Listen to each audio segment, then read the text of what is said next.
Hi there, Simon from simonwoods.com, or Simey Wimey Wines, as I've heard someone call it. Please do not call me that, otherwise I will spit on you at the next tasting I see you at. I've got the second lot of 6 wines. You may have seen the previous video. These are the slightly more, I can't remember how I split them up. Anyway, I've got 6 of them. I've got a Semillon, I've got 2 Chenin Blancs, I've got 2 Viogniers, and I've got a Roussillon white blend. Let's dig in. Semillon first. I would love to tell you that it was a Hunter Valley Semillon from Tyrrell's. It's not one of their top bottlings. It's their old winery Semillon, still from the Hunter, but I can't tell you the alcohol because the helpful people have slapped the stockist sticker all over that. Kate and Annie, please don't do that.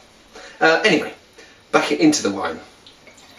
Now, classic Hunter Semillon, when you have it, I mean, this is 2009, so it's 2 years old.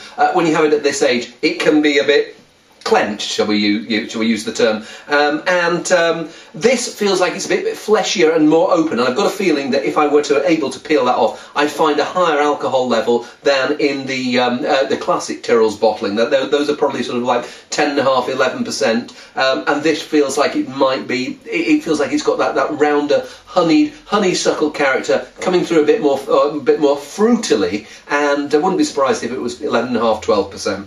I could be wrong. Let's give it a whirl. Well, it's a very friendly wine, which isn't something that you often say about 2-year-old Hunter Semillon. It's got this lime, zesty, mineral, custard creaminess to it. It finishes pure, it finishes clean, with this. Yeah, I don't know whether there's ever so slight touch of oak. I don't think they'd be using oak on their Semillon here, but there's this vanilla-like creaminess that comes through. Nice wine, and a nice mix of the richness and the bracing. Good start. Let's move on. Actually, I might have another sip first. Right, we've got 2 Chenin Blancs from different hemispheres. Vouvray Sec Coteau Châtrier from Vouvray Sec. Vouvray comes in different sweetnesses, and you can also get sparkling Vouvray, all made from Chenin Blanc. Let's see what this one's like. 2009, was it? 2009. I stick my nose in, and it's what I call typical, slightly difficult Vouvray.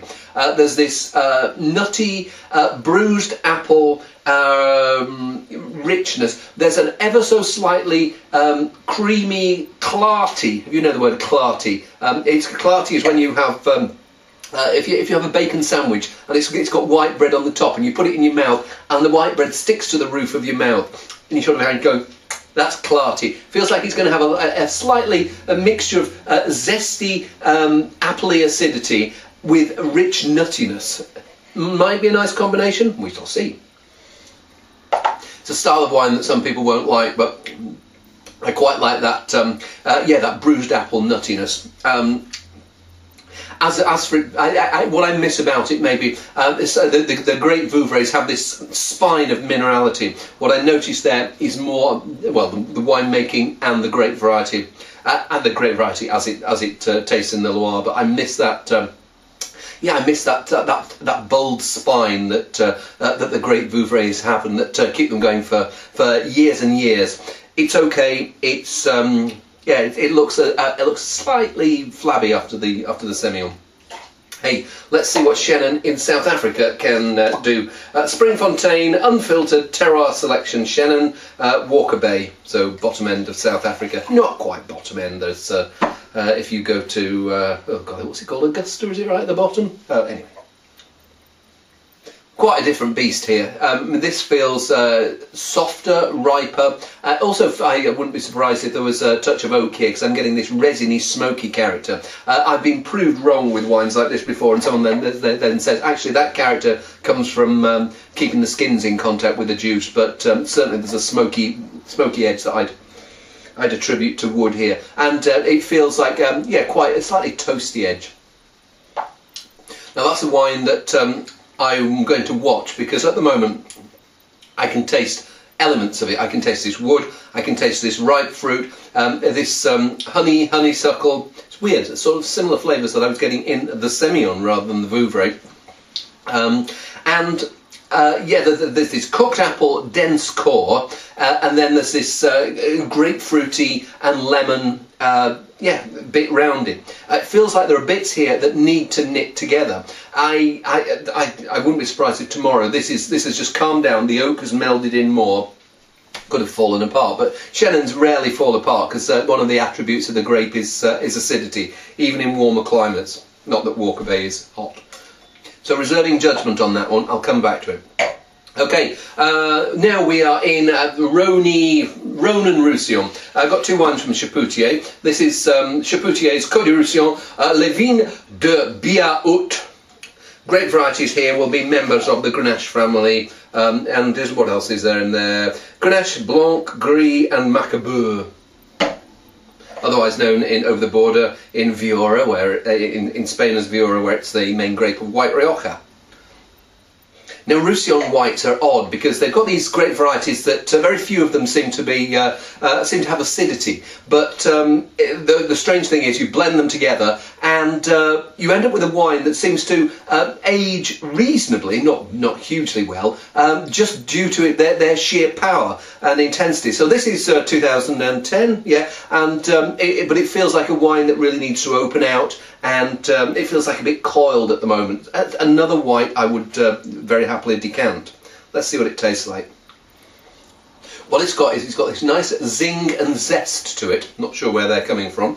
But then this weight as well. It feels like they've got some of the fruit really quite ripe, so you're ending up with this custard apple and peach character, and then another bit that's maybe less ripe, which is giving the citrusy note. And then there's this mineral undercurrent. If you saw the previous video, I had a Portuguese white that had quite a bit in common with here. Grape varieties that maybe are not hugely aromatic, and the blends of them can work really well, but that seemed to be just on that slightly clumsy side. This one has got a bit more backbone and a bit more interest going on in it. And it's funny, I think of sometimes as Chapoutier whites as being that little bit showy, but this one has got it's got a bit of restraint to it. Tastes good. I like that, yeah. And as with the Chenin, I wouldn't be surprised if a better wine uncurls and unfurls itself in a couple of hours' time. Okay, final two wines. They don't say Viognier in big letters on the label. This one has, does it say it? No, it doesn't say it on the, and it might say it on the back, but again, there is a label over the info on the back label. So, Vidal Fleury Côte de Rhône at Viognier, 2010. Vidal Fleury now belongs to the Giggle. So, do they separate the two wineries? I think they do, but I think they've probably got the cross-fertilisation of ideas. This is on the subtle end for Viognier. It's not jumping out of the glass and saying, "Hug me, I've got a large cleavage." There are some wines that are like that, and to be honest, I think that if you don't capture that essence, then it slightly misses the point of Viognier. This almost feels like a little bit too subtle for its own good. Feels like they picked it early to keep it fresh, which you have. If you pick it late, then all acidity has disappeared from the wine, from the grapes. But yeah, I'd say they've done it almost just that little bit too early and missed out on that exotic plush side, which Viognier should have. Has got some of those nutty, peach kernely Viognier flavours, but yeah, as I say, I miss that wealth and juiciness and voluptuous character. It probably makes it a slightly more food-friendly wine, but I don't know. I wish it had a bit more plumpness. Let's see whether we get plumpness in the Domaine des Granges de Mirabel, Viognier de l'Ardèche. So Rhône Viognier from Chapoutier, the Ardèche, southern end of the Rhône Valley. I think down on the, well, if you're going down, it's on the right-hand side. Is it just above Costières de Nîmes, the Ardèche? Oh dear, I really need to do my wine geography exams. No, I don't. I hate exams. Okay, fascinating thinking about what I said about the one before. If that one was not voluptuous enough, this has gone almost over the top on voluptuosity. voluptuousness, whatever. I stick my nose in there and I get that rich peachiness, but I also get this whack of buttery vanilla character from malolactic fermentation, which converts appley acid, malic acid, into soft, creamier acid, lactic acid. So I get those two characters. Is it going to be too much of a good thing? Well, let's have a taste. Well, I've certainly captured that exotic floral character, and that's like, I feel the burn of alcohol there. What's the alcohol level here? 14% or something like that? 13.5%. Feels a little short as well. It's a nice flavours, but muddied for me by a bit too much alcohol in terms of the balance of the rest of the wine, maybe not enough finish, and again, I'm going to watch it because it feels like there is maybe a better wine going to come out of there, but slightly disappointing on first look. And to be honest, I prefer the Roussillon one from Chapoutier. But hey, that's wine. I managed to get through my dozen whites. See you soon.